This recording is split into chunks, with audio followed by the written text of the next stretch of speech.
I didn't want to put out something that a year later I would cringe over. I wanted it to be as good as I could make it from the beginning. And even though I knew I would still be new when I was doing it, I didn't want to put it out there before I liked it. La la la la la, the things you want to do. La la la la la, the things you want to do. Hi everyone, I'm Liz Sumner, and this is I Always Wanted To, the podcast where I interview people who are doing things that others long to do. What have you always wanted to try?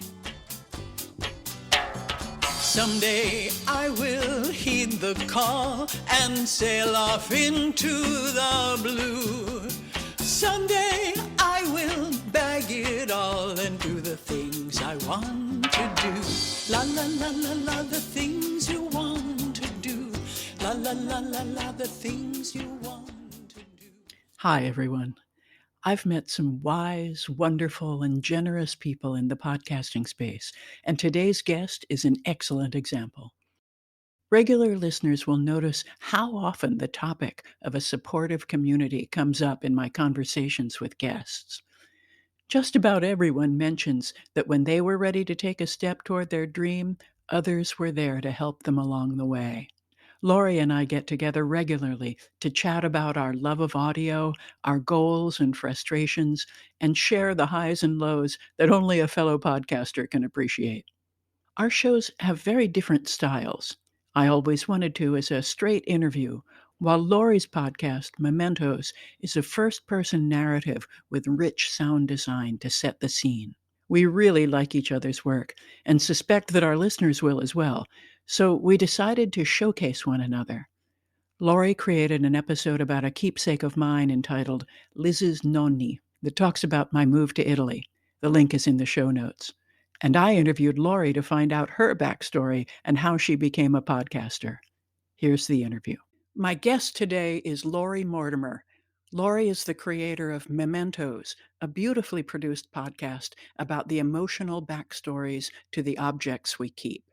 Welcome, Lori. Thank you. I'm glad to be here. So, first of all, tell me how you discovered podcasts as a thing.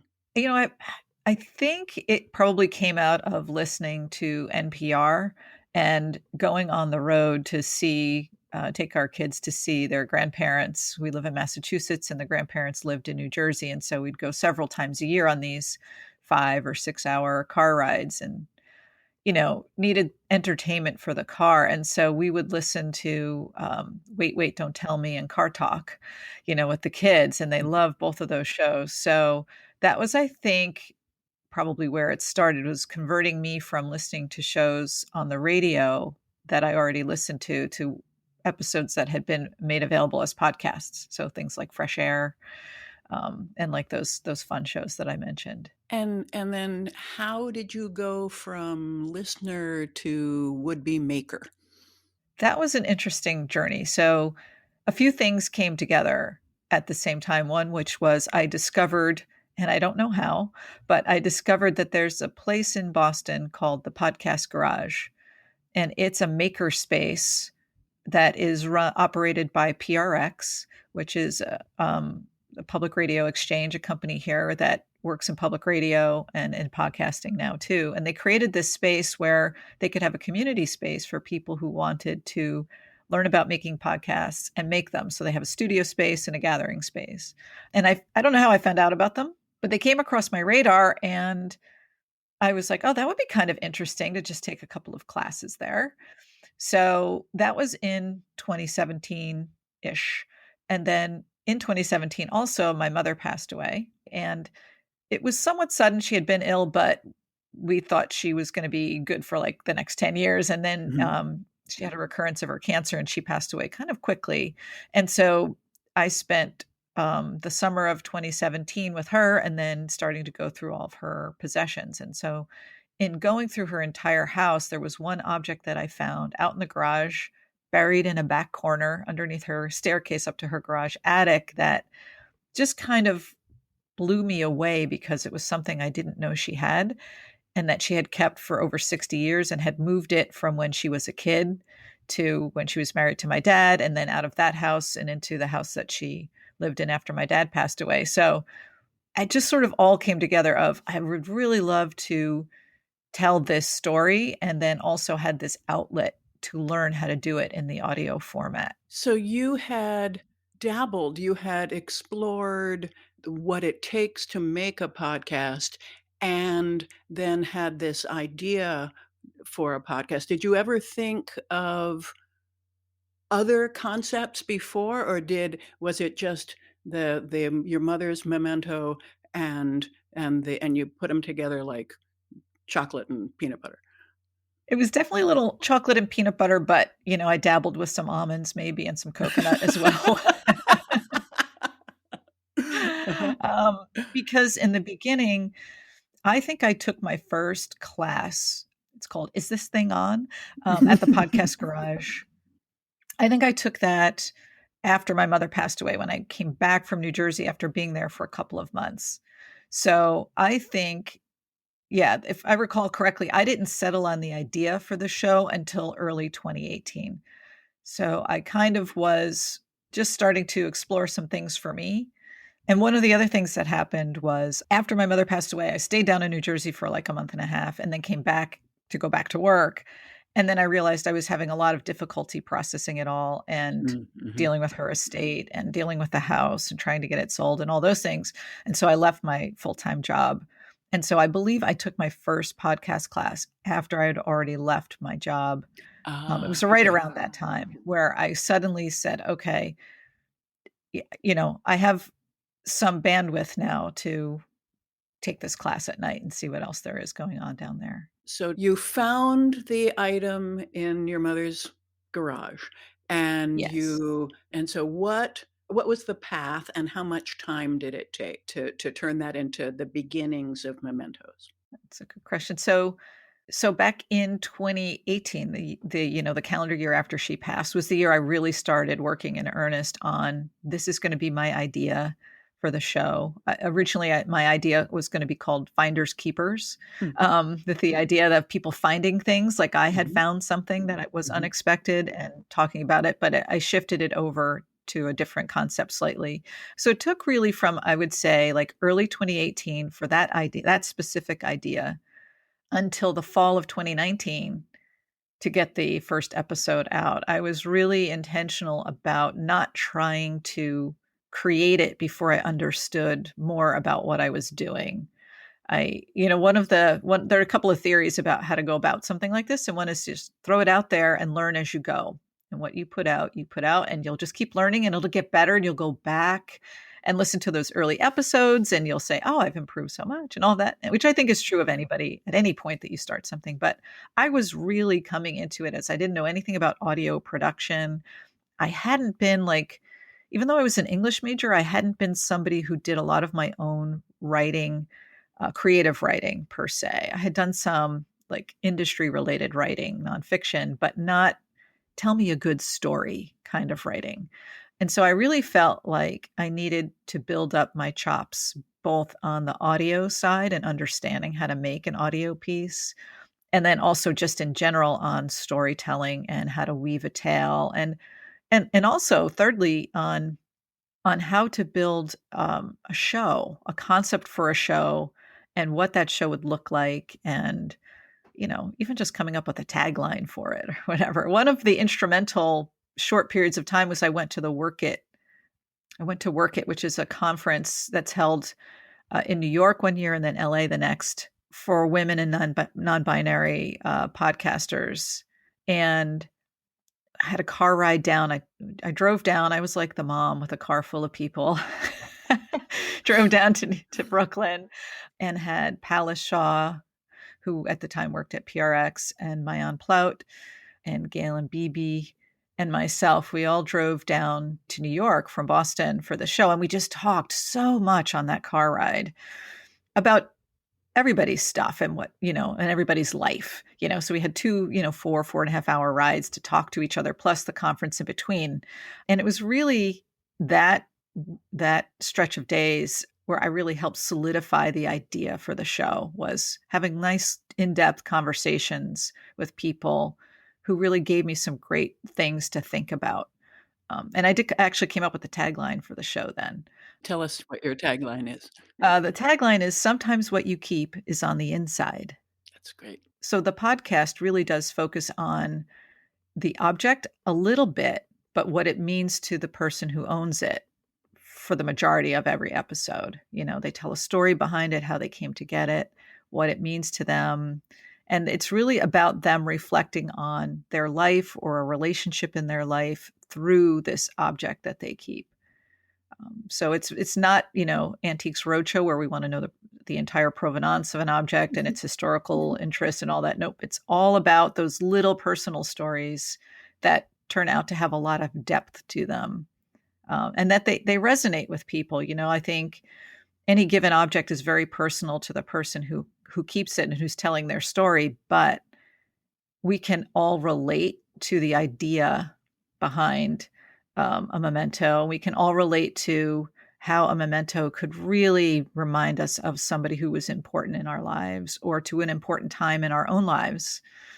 Doesn't always have to be about another person or another relationship. So, but yeah, like that particular work it trip was very instrumental in me kind of solidifying a lot of the ideas. But it still took me, was that? I'm trying to think what year. I think that was 2018. So it was fall of 2019, like another year before I got the first episode out. So I don't move that quickly. They're worth waiting for. Your episodes are so beautifully crafted. We have a very different style in how we build it and what they sound like. So tell me some of the choices that you made to make Mementos sound the way it does. That's a great question. This is another kind of result of the community of people, like the Work It trip where, I had a small community in the car, but they were all from the Boston area audio community. Was I attended an event at the Podcast Garage that it was sort of like a speed dating event. They had mentors from the field who were all like lined up in a snake shaped set of chairs. And then they lined up chairs across from them. And those of us who were makers and who wanted to talk to people from the industry about our ideas came, and we started in a chair, and I think we had 3 minutes with each person. And you literally talked to every single one of those mentors over the course of, 2 hours. And one of the mentors who was there was Ariana Martinez. And their feedback was that like the concept and all that, but their feedback was think more art than journalism. Ooh, nice. Yeah. That's and I've never forgotten that. that's it. That's the difference. Well said. Right. Mm-hmm. Yes, exactly. That one sentence has stuck with me. And so I was like, oh, okay, I get it. And that helped me see that it wasn't going to be like an interview show, right? It was going to be a storytelling show. Somebody tell me a story about this object and what it means to you. And so that kind of influenced the style of show. And then over the last couple of years, I've really tried to develop an ear for sound design on top of that, and try to make the sound of the show kind of enhance what the person is telling us about this object. Again, this is why, for me, the slow burn and the slow development of the show has been really important, because I do feel like I have six episodes out over since 2019, and it's come in spurts. But I feel like having the slow burn has allowed me to figure out the identity of the show so that these episodes don't sound like different shows, even though they're coming out far apart. They feel like they're part of the same show. That is really true. They really do. They are part of a whole. And it's different people and talking about all kinds of different things, but you can absolutely recognize that it's all part of the same show. You have succeeded in that as well. Right, thanks. So I have that luxury as just an independent podcaster, right? It's a personal project at the moment, and yeah. So having a good, strong identity for the show and what the episodes would be like was part of the plan. And I think some of that comes from my age. I'm not young and I'm not old. I'm absolutely middle-aged. And I think when I started working on it, I didn't want to rush it because I don't know. I don't know if it's really age or not, but I've sort of felt like I didn't want to put out something that a year later I would cringe over, Mm, at this stage mhm. of my life. I felt like I do have a professional identity, even though, my career has been sort of, like I said, cobbled together. I still felt like I wanted it to be as good as I could make it from the beginning. And even though I knew I would still be new when I was doing it, I still really wanted it. I didn't want to put it out there before I liked it, Mhm. you know? That was kind of, I guess, maybe as a way of saying is like, would future Lori go back and listen and still like it? Maybe find things that she would change now. Of course, we all do that, but would she still say, yeah, that was definitely worth putting out there? So I'm not like a perfectionist in Mhm. other areas of my life or anything, but I feel sort of weirdly perfectionist about the show. We'll have more with Lori Mortimer and how she decided to pursue podcasting full time after the break. But you made a choice fairly recently to do it full time. Am I right? Yeah. Tell me about that process. In 2019, I got the first 2 episodes out, and I had some interviews recorded for additional episodes, and then it was fall of 2019, so I got the first 2 episodes out in October, and I went to the Third Coast Conference, and then I went to the Sound Education Conference back home, and then, the holidays hit, and then early 2020 hit, and my father-in-law passed away suddenly, and then COVID within a month Mm, of his passing. We were all home because of COVID, and we were also trying to assist my mother-in-law at the time. And so there was just no emotional space to make the show, never mind time. mm, And for mm, me, the mhm. show is I need emotional space for it in my own head to tap into what Yeah. the story is that these folks are telling and to really feel what they're trying to express through their story. And so I had a job, like I said, I was in the production department of a textbook publishers, and I had a team of 6 people, and it's a logistical job. It's managing people who are managing a lot of projects themselves. And that kind of job is so, so different from making the show. It's a logistical job, it's an administrative thinking, it's constantly thinking about details and schedules and projects and pressure and so I already knew that I loved my boss and I really loved my colleagues and I had no problems at all with my company. I liked my company a lot. All of that was really good. It just wasn't the right job for me anymore. And so I knew I needed to make a change. It just wasn't sure what that was going to be. But at some point, when things kind of settled down, I was going to make a change. Then last fall of 2020, I had an opportunity to have a one-on-one consultation with Alex Sujan Laughlin. She was doing a fundraiser, and she and I met. I think it was the Monday or Tuesday of Thanksgiving week. So before Thanksgiving, we had a 30-minute conversation. She listened to the 2 episodes that I had out, and what I wanted at the time was to just get some feedback on how it was going, and I knew I wanted to keep moving forward. And Alex is somebody who works in the field, and she had been an instructor in one of the many classes I took. She had been an instructor on. So we had our conversation, and one of the first things she said on the call was, I was trying to figure out where you worked. And you don't work in audio, do you? And I was like, no, I work for a textbook publisher. And she's like, I listened to your episodes and I had no idea that you weren't already a producer. I thought you were a producer and this was your side project.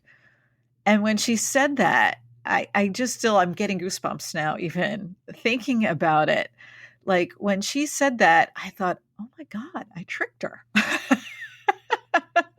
Like I she didn't know that I was a complete noob for those 2 episodes, and that just gave me this huge burst of confidence on that call of like, "Oh, I can really do this," right? And so we talked for the rest of the half hour about the show and some ideas, but she said she loved it. She loved the show and she was looking forward to more episodes and all of that. And I literally clicked off of that Zoom call and went upstairs to my husband's home office. And I was like, we need to talk right now. And I was just so excited. And I said, I think I need to leave my job so that I can focus on this podcast next year. And, we talked about it over the holiday week and stuff. And he agreed, like, yeah, let's try that, because she just gave me that extra boost to think that if I just had the time, I can make this work. So I did. I gave my notice and I finished up at the end of 2020. And I really started working in earnest on the show like in February, early March. And, this goes back to my English major days. I went back to all the notes I'd taken in all these training classes I'd done over the previous almost 4 years. And I just started rewriting some of the notes. I just got a new notebook and I just started kind of going, let me look at all the stuff I've learned about interviewing and put it all in one place. And let me look at all the stuff I learned about sound design and put it in one place. And for me, sitting down in my comfy chair in the living room with a cup of tea and a notebook and not my laptop, no electronics, was like that separation from, I needed that space before I dove into the show. I needed to slow it down, re-immerse myself in the language of podcasting and audio making and storytelling, gather my thoughts, and then get started. And that's what I did. I acknowledge you for hearing that this is a life-changing moment and I've got it. I've got what it takes. I need to make the decisions to change my life, to go forward and do this thing that I love. That not everybody hears that and acts on it. So good for you. Yeah. And, I also need to acknowledge that there's an enormous amount of privilege that comes with being able to make that decision, right? Like going up and chatting with my husband and knowing that we didn't need my income to live on at that time is a huge benefit that a lot of people just don't have. They have to do these kinds of projects on the side. So I recognize that, I'm very lucky to be able to do that and have a spouse who's been so supportive of me while he grinds away at his job. While I'm down here going, listen to this cool sound effect I just made, check it out. Or, I tweaked this episode for the 20th time. Did you hear I took that breath out? Like being very sweet, very patient while I'm like, Okay, so then what do you hate about the whole podcasting process? If anything. I think, well, I like the making a lot. I love the making, but I do get into this phase with every single episode where I think it's horrible and I'm not going to be able to figure out the story and it sucks and it's a mess. And my husband listens to this every time. And so does Galen Beebe, who's been my editor this season. I throw it over the wall. I'm like, Galen.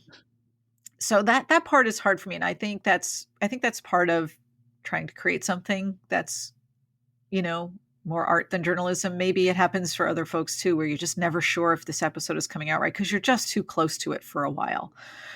So that part's hard for me. But I think the hardest part for me is the other side of making the podcast, which is promoting it and building an audience and the slow drag of figuring out how to get it in front of people so that they hear it and become subscribers and want to listen to all of your episodes. And so that part is really hard. I find social media exhausting. It's just so draining and also hasn't been hugely beneficial on that front either. So, struggling to figure out how to reach people who would be my natural audience for the show. How do I find them and put my show in front of them so that they make it a part of their listening habits, and maybe convert some people who don't really listen to podcasts to become podcast listeners.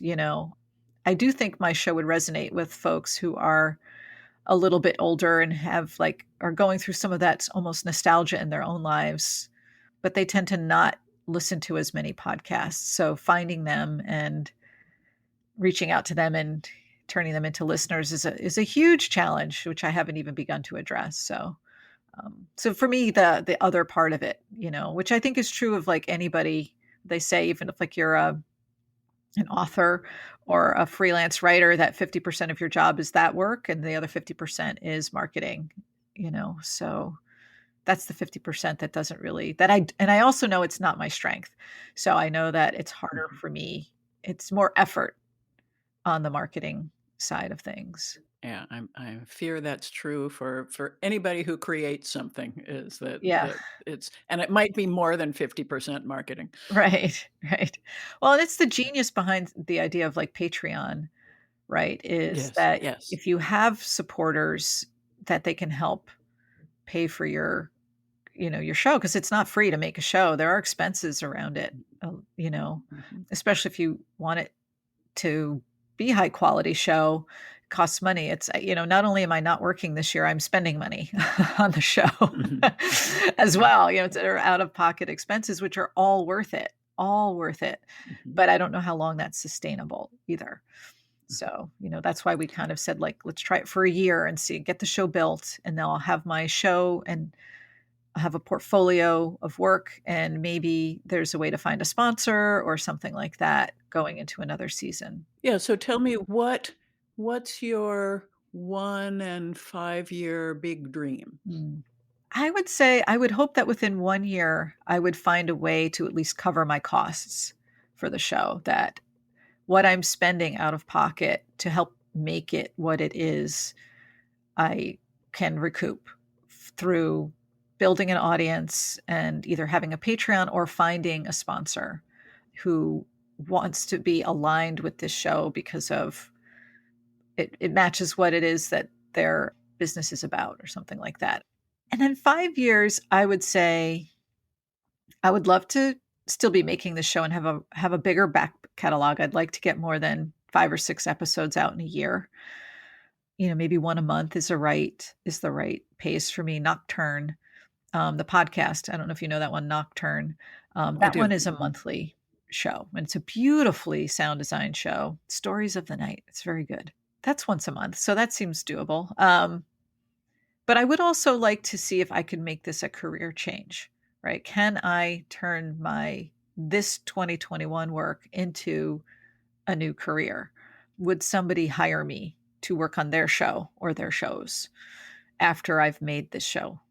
So so maybe in 5 years, I'm earning a living, maybe sooner than five, but at the end of 5 years, the show's got a pretty good back catalog, and I'm also working in the field, something like that. When you picture yourself working in the field, are you also still making mementos, or the next project? Yeah, maybe the next project. Like I don't know how long the Mementos is sustainable.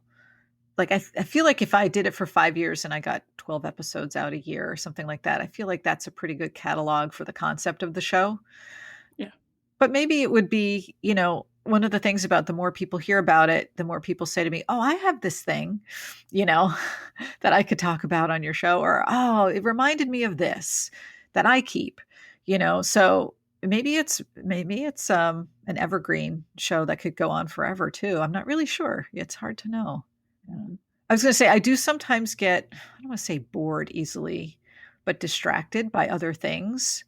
So I could see potentially shifting gears and getting really into something else deeply, Mhm. another show, Mhm. right? I come up with another show concept and get into that really deeply for a while. I could see that happening at the end, somewhere between now and 5 years from now. That's possible too. Are you mentoring anyone? I wouldn't say so, no. I mean, I have a biweekly phone call with another small group of podcasters where we support one another, but I don't know that we mentor one another. Yeah. Although I would say I do feel like, couple of years in now and with these episodes under my belt, if there was a brand new person who wanted to get started, I could help them out. But I still don't feel like I'm mentor ready for the most part. I'm idea sharing ready and suggestion ready. Mhm. Here's what worked for me, or here's what I tried and didn't work. But mentor sort of implies a little bit more sage knowledge and advice to pass along. Mm. I don't know. But you would be open to Oh, people sure. contacting you if somebody Absolutely. okay, yeah. If somebody listening wants your style of podcasting, Oh, for you would be sure. there. You would be happy to receive their Sure. 100%. inquiries. Yeah, Good. absolutely. Love to talk about Good. podcasting and, share the enthusiasm for it and share, ideas that can help people. Because sometimes in the very beginning, you just don't know what you don't know. And so helping people avoid either some early pitfalls or spinning their wheels, saving people some time. Yeah, can do that. Mhm. One thing I will say, I was thinking about this last night is like in terms of things I would change. I don't know. I don't think I would change a whole lot about the trajectory of working on the show. I think that even though 2020 was such a hard year in so many ways, that having that time, I think my episodes are better for having waited until I was ready to leave the other career and really focus on the show. And that had I tried to squeeze out some episodes in 2020 just to get them out there, I know for sure there's no way they would be as good as they are right now. And I really wanted them to be strong. So there's that. But I do think one thing I would change overall, if I could go back in time, is that I would have made more time for this side of myself when I was younger. Like, I Mm. never thought of myself as a creative person ever, really. Like I've, been around very creative people, including my husband, my whole life and didn't see myself that way at all. And the podcast has allowed me to see myself as a creative person at all, and to see myself in a very different light. And I think that current Lori would say to younger Lori, nurture that side of yourself some, give yourself some space to play around with things and try things and dedicate some time to that for yourself. That's the thing. I think I won't say I've wasted years or anything like that, but it's certainly a missed opportunity to have been more involved in creative things that, could have brought me joy, and pleasure the way that this is doing. So, and also to just know myself a little bit differently. So, yeah, What would you like to say in conclusion?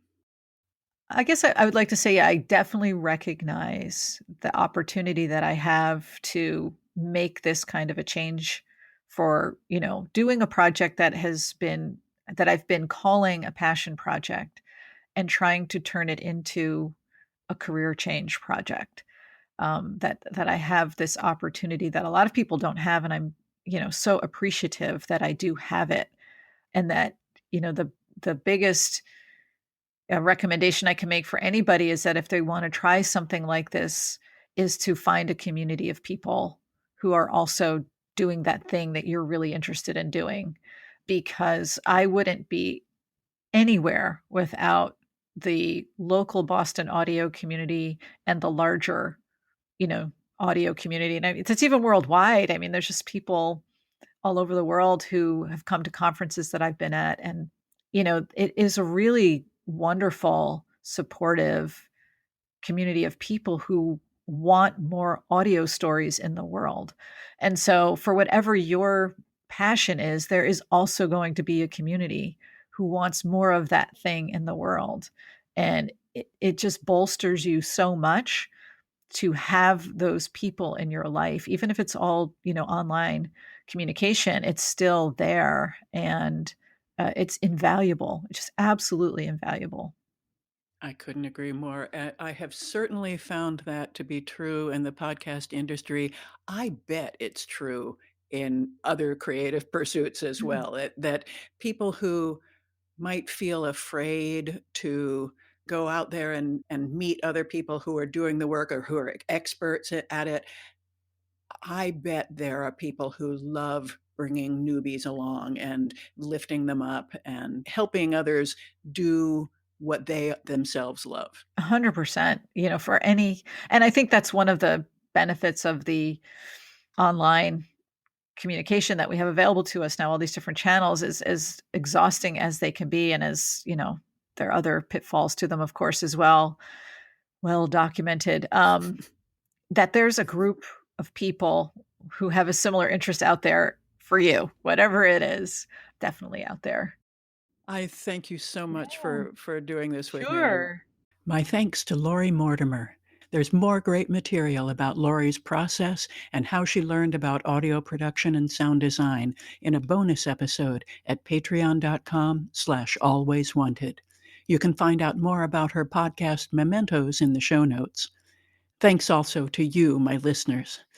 I'm grateful for your support of all kinds, sharing with your friends, giving me feedback, supporting me on Patreon, and leaving reviews. I invite everyone to write and tell me what you've always wanted to try. I'm Liz Sumner, reminding you to be bold, and thanks for listening.